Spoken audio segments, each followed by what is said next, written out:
Cette semaine, Recto Verso Éditeur vous propose le tome 2, Zach et moi, l'envahisseur de Marie-Josée Soucy. La guerre est peut-être terminée entre Vanille et Zachary-Alexandre Quintal, mais l'harmonie ne règne pas pour autant.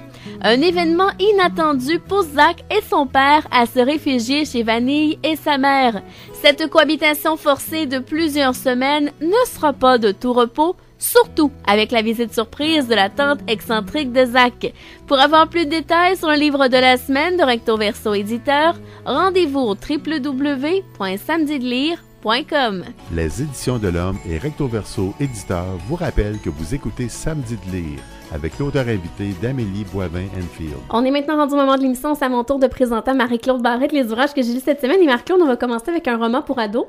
Oui, alors de Fabrice Boulanger, Tiki Tropical. Alors, c'est 6 jeunes candidats qui participent à une télé-réalité où ils doivent survivre pendant une semaine sur une île déserte en Polynésie française. Et chaque jour, il va y avoir un candidat qui va être éliminé. Et finalement, il va y avoir 3 gars, 3 filles. Et ils vont se retrouver sur le bateau pour se rendre sur la fameuse île tropicale.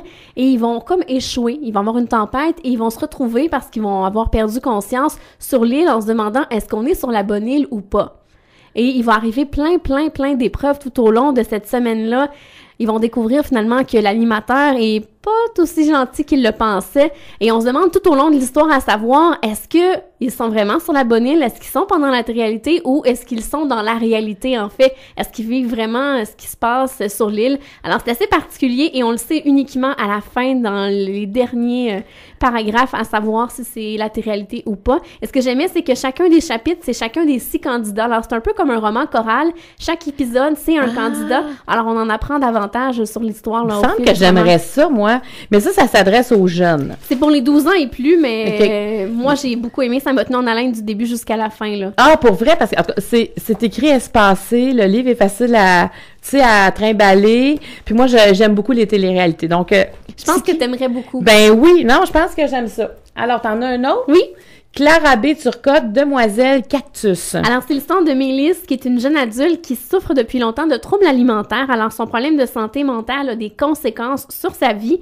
Et le roman traite beaucoup de l'apparence par rapport aux gens alors qui souffrent de troubles alimentaires, mais également de l'entourage de ces gens-là qui souffrent beaucoup de troubles alimentaires.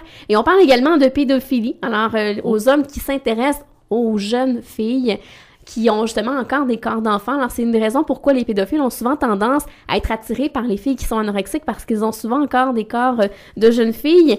Et on parle aussi de SEC, la suprématie des hommes par rapport aux femmes, qui demandent aux femmes d'être leur esclave, souvent dans certaines sectes. Alors, c'est assez particulier. J'ai vraiment beaucoup aimé. Alors, c'est un roman qui est trash, à la fois drôle, mais également touchant, qui vient bousculer certaines choses, là. Bien, qui parle de gros tabous. Oui, mais moi, tu vois, moi, c'est 3 choses qui m'intéressent. Les sectes, c'est savoir comment on arrive à rentrer là-dedans et qu'est-ce qu'on peut faire avec quelqu'un qui est dans une secte puis on veut le sortir.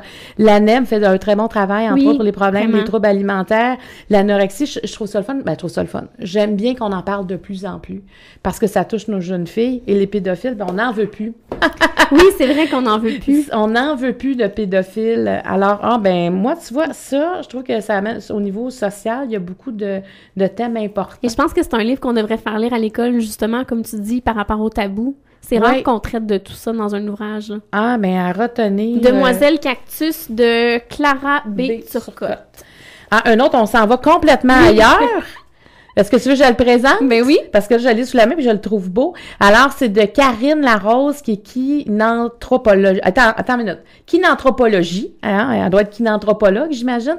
Je me prends en main tous les outils du programme Transforme. Là, on est complètement ailleurs. Là. Complètement ailleurs. Alors, on y retrouve tous les outils du programme Transforme qu'on voit beaucoup ces temps-ci à la télévision avec des gens qui ont perdu beaucoup de poids. Alors, c'est un programme qui s'échelonne sur plusieurs semaines. En fait, 12 semaines.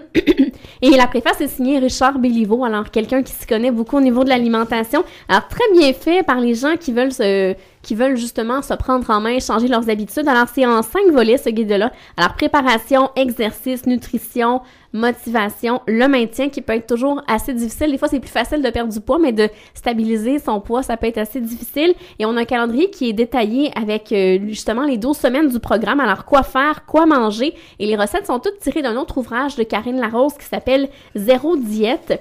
Et le programme d'exercice aussi de 30 minutes par jour à faire. Alors, c'est assez facile. Souvent, on s'imagine que si on veut faire du sport, faut partir 1 heure et demie. Là, c'est 30 minutes à tous les jours pour se prendre en forme, justement, et se prendre en main.